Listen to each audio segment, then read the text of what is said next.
नमस्कार सगळ्यांना. रामकृष्ण हरी, श्रीराम, जय राम, जय जय राम. मी करत आहे ओल्या हरभऱ्याचे कटलेट. हे डाळ आणला होता शेतातून, तो सोलून घेतला. एक बटाटा आणि बटाटा तो शिजवून घेऊन चांगला किसून घेतला किसणीने. आणि हे ओला हरभरा तो मिक्सरमध्ये घातला. कोथिंबीर, 2 हिरव्या मिरच्या, आलं, ते मिक्सरमध्ये ओबडधोबड बारीक करून घेतलं. तो आपण खिसून घेतलेला बटाटा तो मी घेतला होता. छान एकसारखा होतो खिसून घेतल्यानंतर. आणि मग कटलेट छान होतात आणि मऊ थापायला पण छान येतात. ते सगळं मिक्स करून घेऊया आपण मिक्सरमध्ये. ओला हरभरा, मिरची, आलं, कोथिंबीर बारीक केलेलं सगळं मिक्स करून घेऊया.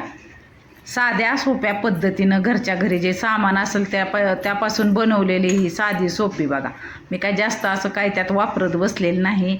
आपल्या जे रोज जीवनात वापरण्यात असतं ते चवीनुसार मीठ, ते मी सगळं सामान घेतलेलं आहे. हे काय सामान मिळतंच आपल्याला.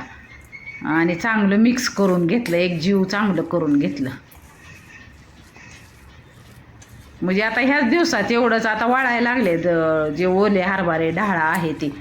त्यामुळे जे होतील ते पदार्थ करून खायचे मग ओल्या हरभऱ्याचे. आणि हातावर गोल करून घेऊन काही लावायचं नाही, पाणी तेल काय नाही, चांगलं होते. जाड करायचे, जरा जाडसर करायचे म्हणजे चांगले तुटत नाहीत. अजून थोडे जाड केले तर चालतील, मी एवढे जाड केलेत.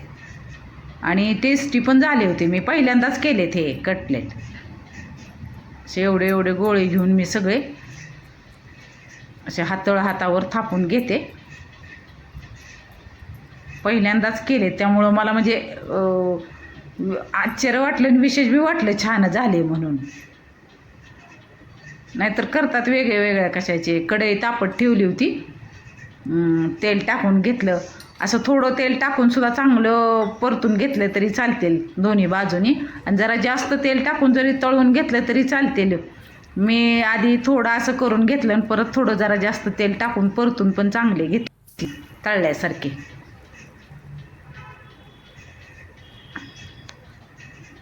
2-2, 3-3 एका कढईमध्ये करून घेतलं. ह्याला पण म्हणजे परतायला आहे खूप उशीर लागतो. ह्याला पण चांगलं भाजायला आहे.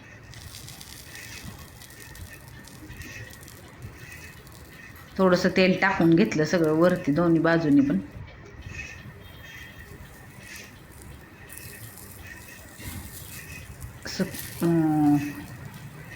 पलटून घेतलं. छान झाले होते अहो. म्हणजे मलाच विशेष वाटलं, मी केलेला पदार्थ पहिल्यांदाच इतका छान झालाय.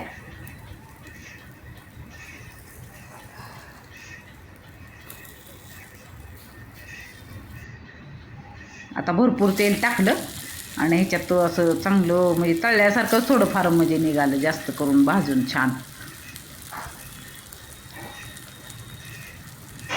कोण तळून घेतं, कोण थोडंसं ब्रेड लावतं बारीक करून मिक्सरमधून, कोण ह्याला तांदळाचं पीठ लावतं. पण मी काही नाही, आपले साधी सोपी पद्धत. छान झाले होते बघा, किती खरपूस भाजले गेलेत.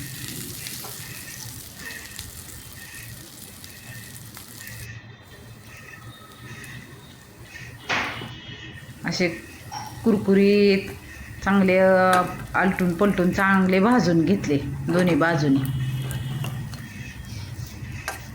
आणि टेस्टी पण झाले होते. साधी सोपी पद्धत आपल्या घरच्या सामानाने असे सगळे करून घेतले मी.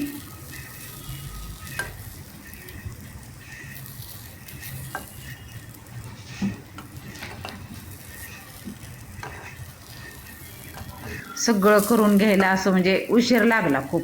भाजून घ्यायला हे कच्चे पण नको ना राहिला. असे कटलेट इतके सुंदर आणि टेस्टी झालेत. तुम्हाला आवडले असतील माझी रेसिपी तर लाईक, शेअर, सबस्क्राईब करा. आणि साध्या सोपी रेसिपी आहे, तुम्ही सुद्धा करून बघा. प्लीज माझ्या चॅनलला सबस्क्राईब करा.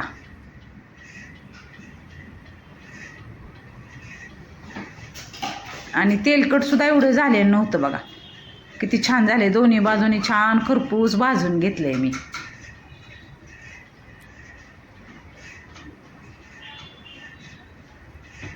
छान आणि मस्त.